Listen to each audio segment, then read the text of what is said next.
साथियों नमस्कार।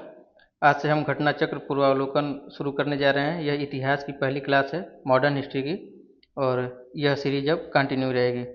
चलिए शुरू करते हैं क्वेश्चन से। और क्वेश्चन ज़्यादा तक देखेंगे, जहाँ एक्सप्लेनेशन की ज़रूरत होगी वहाँ एक्सप्लेनेशन देखा जाएगा, नहीं तो और मूलतः ये रिवीजन की क्लास है, ये चीज़ ध्यान रखिएगा। पहला क्वेश्चन है, वास्को डी गामा कालीकट पर किस वर्ष में आया? तो यह इसका सही जवाब है ऑप्शन बी, 1498। 1498 में वास्को डी गामा कालीकट पर आया था। और उस समय कालीकट का जो शासक था वह जमोरिन था। ठीक। और इसमें जरूरी चीज़ है कि 1505 ईस्वी में फ्रांसिसो द अल्मीडा भारत में प्रथम पुर्तगाली वायसराय, भारत में प्रथम पुर्तगाली वायसराय कौन था? फ्रांसिस्को द अल्मीडा था। यह वायसराय एवं गवर्नर जनरल बनकर आया था। ठीक है। और ब्लू वाटर पॉलिसी अर्थात नीला जल की नीति का प्रतिपादन किसने किया था? तो इसी अल्मीडा ने किया था। दूसरा क्वेश्चन है, निम्नलिखित में से कौन नीला जल यानी ब्लू वाटर पॉलिसी से संबंधित है? तो यही था कौन? अल्मीडा। ठीक है। अगला क्वेश्चन, मध्यकाल में सर्वप्रथम भारत से व्यापार संबंध स्थापित करने वाले कौन थे? तो यह पुर्तगाली थे। ठीक है। व्यापार संबंध भारत से सबसे पहले किसने स्थापित किया था? पुर्तगालियों ने। अगला है, वास्को डी गामा भारत कब आया था? वही पहला ही क्वेश्चन है, रिपीटेड क्वेश्चन है। यह कौन सा वर्ष था? 1498, जमोरिन के समय में। पुर्तगाल पुर्तगाली उपनिवेश का प्रथम वायसराय भारत में कौन था? तो अल्मीडा था। कौन था? Almeida. Blue water policy Almeida की। अगला क्वेश्चन, निम्नलिखित में से किसने वास्को डी गामा का कालीकट में स्वागत किया था? तो यह जमोरिन था। जमोरिन वहाँ का शासक था, उसी ने वास्को डी गामा का कालीकट में स्वागत किया था। अगला मिलान करना है, कौन किस जगह की खोज किया था? नहीं, कौन किस देश से संबंधित है, सॉरी, किस देश से संबंधित है? वास्को डी गामा पुर्तगाल का था। ठीक है। कोलंबस यह इटली का था, लेकिन इसको फाइनेंस कहाँ से मिला था? स्पेन से मिला था। कैप्टन कुक ग्रेट ब्रिटेन का था। और तस्मान जो न्यूजीलैंड की जिसने खोज की थी वह हॉलैंड का था। देखिए, पुर्तगाली यात्री वास्को डी गामा, भारत के मार्ग की खोज। और यह कौन था? कोलंबस। कोलंबस मूलतः इटली का था, लेकिन स्पेन द्वारा वित्त पोषित था और इसने अमेरिका की खोज की। ब्रिटेन के कैप्टन कुक ने ऑस्ट्रेलिया की तथा हॉलैंड के तस्मान ने डिमन्स लैंड तथा न्यूजीलैंड की खोज की थी। तो न्यूजीलैंड की खोज भी पूछ सकता है, तस्मान ने की थी। अगला, निम्नलिखित में से कौन भारत आने वाले यात्री पुर्तगाल देश का नहीं था? तो पुर्तगाल देश का कौन नहीं था? यह पीटर मुंडी जो था यह इंग्लैंड का था।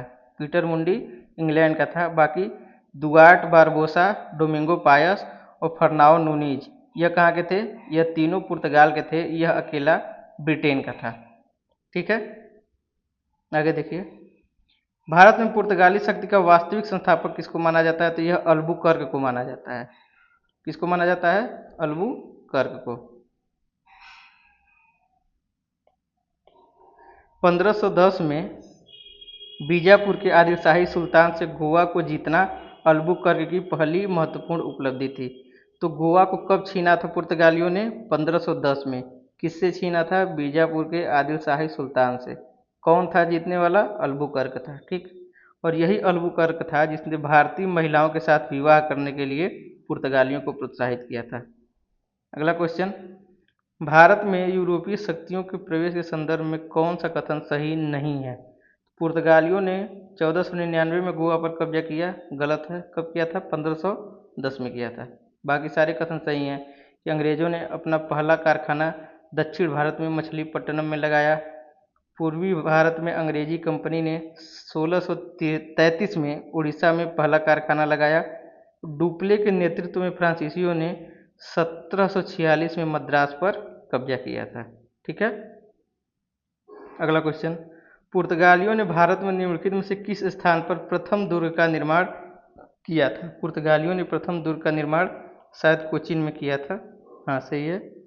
पुर्तगालियों ने भारत में प्रथम दुर्ग का निर्माण अल्फांसो द अल्बुकर्क द्वारा 1503 में कोचीन में कराया था। फिर किन यूरोपियों ने भारत में प्रथमतः सामुद्रिक व्यापारिक केंद्र स्थापित किए?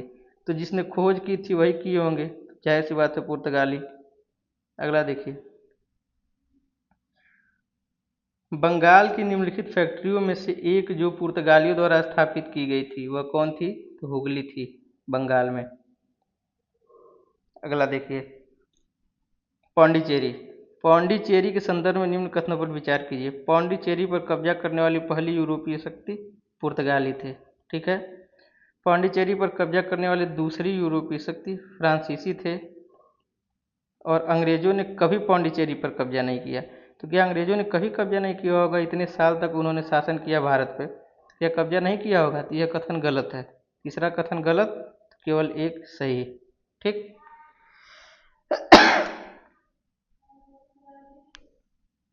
हुगली का बंगाल की खाड़ी में समुद्री लूटपाट के लिए किसने अड्डा बनाया था हुगली को? तो यह पुर्तगालियों ने इसको समुद्री लूटपाट के लिए अड्डा बनाया था। बंगाल की खाड़ी में समुद्री डकैती हेतु हुगली का उपयोग कौन करता था? पुर्तगाली करते थे। अगला है, निम्नलिखित में से कौन कलकत्ता का संस्थापक था? तो कलकत्ता का संस्थापक था जॉब चारनॉक। जॉब चारनॉक। अगला, कलकत्ता किसने बसाया था? तो जॉब चारनॉक ने। इसके बाद, निम्न में से किस स्थान पर भारत में प्रथम नगर निगम स्थापित किया गया था? तो प्रथम नगर निगम जो था यह मद्रास में स्थापित किया गया था, मद्रास में 1688 ईस्वी में। अगला, भारत के साथ व्यापार के लिए सर्वप्रथम संयुक्त पूंजी कंपनी किन लोगों द्वारा आरंभ की गई थी? तो डचों के द्वारा आरंभ की गई थी प्रथम संयुक्त पूंजी कंपनी 1600। अगला है, निम्नलिखित में से कौन एक सही नहीं है? कौन एक सही नहीं है? तो यह डचों ने पुर्तगालियों को पराजित किया और आधुनिक कोच्चि पर फोर्ट विलियम का निर्माण किया, यह सही नहीं है, क्योंकि डचों ने पुर्तगालियों को पराजित किया, यह कथन सही नहीं है। बाकी सारे कथन नहीं, सॉरी, यही एक कथन सही है, बाकी सारे कथन गलत हैं। बाकी सारे कथन गलत हैं। डचों ने पुर्तगालियों को पराजित किया और आधुनिक कोच्चि में फोर्ट विलियम का निर्माण कराया। अगला क्वेश्चन, भारतीय इतिहास के संदर्भ में निम्न कथनों पर विचार कीजिए। डच लोगों ने पूर्वी तटीय क्षेत्रों में गजपति शासकों द्वारा प्रदान की गई जमीनों पर अपनी फैक्ट्रियां और गोदाम स्थापित किए। अल्फांसो द अल्बुकर्क ने बीजापुर सुल्तान से गोवा छीना था 1510 में। ईस्ट इंडिया कंपनी ने मद्रास में विजयनगर साम्राज्य के एक प्रतिनिधि से पट्टे पर ली गई जमीन के एक प्लॉट पर फैक्ट्री स्थापित की थी। तो ये दोनों कथन सही हैं, यह कथन गलत है, क्योंकि गजपति शासकों से उन्होंने जमीन नहीं ली थी। गजपति शासकों का शासन और इनके शासन में समय का अंतर है। अगला क्वेश्चन, भारत में ईस्ट इंडिया कंपनी की सफलता का राज था, क्या राज था? तो भारत में राष्ट्रीय भावना की कमी, ये तो था ही।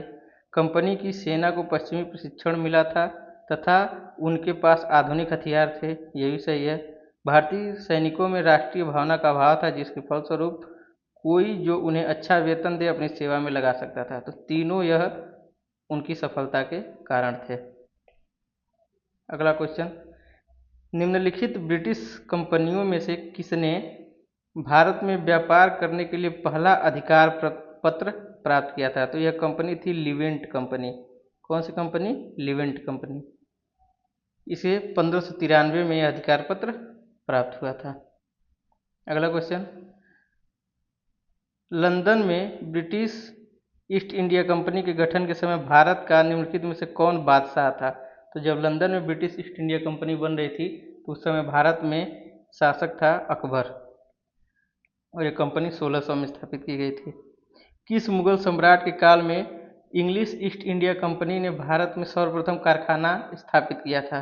तो यह जहांगीर था, जिसके शासनकाल में 1613 ईस्वी में सूरत में यहाँ 1611 में मछलीपट्टनम में अस्थायी कारखाना और 1613 में सूरत में स्थायी कारखाना बनाया गया था।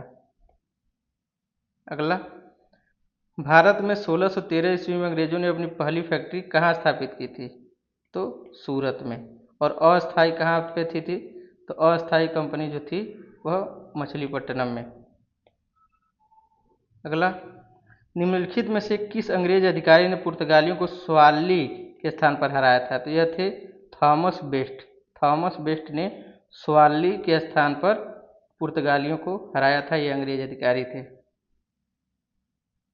अगला, 17वीं शताब्दी के पहले चतुर्थांश में निम्नलिखित में से कहाँ इंग्लिश ईस्ट इंडिया कंपनी के कारखाने स्थित थे? तो यह भरूच था जहाँ पे स्थित थे। देखिए, 17वीं शताब्दी के पहले चतुर्थांश में ईस्ट इंडिया कंपनी ने सूरत, भरूच, बुरहानपुर, अहमदाबाद और आगरा में अपने कारखाने स्थापित किए थे। ईस्ट इंडिया कंपनी की प्रथम फैक्ट्री स्थापित की गई थी। कहाँ पर? तो ईस्ट इंडिया कंपनी की प्रथम फैक्ट्री सूरत में स्थापित की गई थी। निम्नलिखित यूरोपीय व्यापारी कंपनियों में से किसने सूरत में सर्वप्रथम अपना कारखाना स्थापित किया था? तो अंग्रेजों ने ही किया था सर्वप्रथम कारखाना सूरत में स्थापित 1613 में। अगला है, वर्ष 1613 में अंग्रेजी ईस्ट इंडिया कंपनी को कहाँ एक कारखाना व्यापार स्थल स्थापित करने की अनुमति मिली थी? तो 1613 सूरत। शासक कौन था? जहांगीर। और जब ईस्ट इंडिया कंपनी बनी थी तो उस समय भारत का राजा कौन था? भारत का शासक अकबर। अगला, ईस्ट इंडिया कंपनी के प्रारंभिक दौर में वेस्टर्न प्रेसिडेंसी कहाँ थी? तो वेस्टर्न प्रेसिडेंसी हमको लगता है सूरत थी। सूरत में। ब्रिटिश ईस्ट इंडिया कंपनी ने बम्बई किससे लिया था? तो ब्रिटिश ईस्ट इंडिया कंपनी को बम्बई जो प्राप्त हुआ था वो पुर्तगालियों से प्राप्त हुआ था, क्योंकि इंग्लैंड के सम्राट चार्ल्स द्वितीय का विवाह पुर्तगाल की राजकुमारी कैथरीन से हुआ था और उनको दहेज में जो है यह मिला था बम्बई, और उन्होंने यह 10 पाउंड के वार्षिक किराए पर 1668 में ब्रिटिश ईस्ट इंडिया कंपनी को दे दिया था। अगला है, निम्नलिखित में से किस वर्ष प्रयागराज के किले पर अंग्रेजों का अधिकार हो गया था? तो यह 1797 का वर्ष था, जब अवध के नवाब सादत अली ने 1797 में प्रयागराज का किला अंग्रेजों को सौंप दिया था। अगला है, ईस्ट इंडिया कंपनी के किस अंग्रेज गवर्नर को औरंगजेब द्वारा भारत से निष्कासित कर दिया था? तो यह जॉन चाइल्ड था। जॉन चाइल्ड को यहाँ से विस्थापित कर दिया था। अगला, निम्नलिखित में से प्रथम कर्नाटक युद्ध का कौन सा तात्कालिक कारण था? तो तात्कालिक कारण था अंग्रेजों द्वारा फ्रांसीसी जहाज़ों का अधिग्रहण। यह तात्कालिक कारण था। कर्नाटक युद्ध किनके किनके मध्य लड़ा गया था? तो अंग्रेजों और फ्रांसीसियों के मध्य लड़ा गया था। फिर यह मिलान करना है। तो प्रथम कर्नाटक युद्ध जो है, प्रथम कर्नाटक युद्ध का अंत कैसे हुआ था? तो एक्स-ला-सैपल की संधि के द्वारा हुआ था। फिर द्वितीय कर्नाटक युद्ध का पेरिस की संधि से हुआ था। तृतीय कर्नाटक युद्ध में नहीं, द्वितीय कर्नाटक युद्ध अनिर्णायक रहा था और द्वितीय कर्नाटक युद्ध अनिर्णायक रहा था और तृतीय में पेरिस की संधि से अंत हुआ था। और प्रथम मैसूर युद्ध में हैदर अली ने ब्रिटेन को हराया था। प्रथम में यह ब्रिटेन को हराता है कौन? हैदर अली, इस ईस्वी में 1769 में। अगला, कौन सा सुमेलित नहीं है? इसमें बी वाला, कर्नाटक का द्वितीय युद्ध 1750 से 52 यह सुमेलित नहीं है, क्योंकि कर्नाटक का द्वितीय युद्ध 1749 से 54 में हुआ था।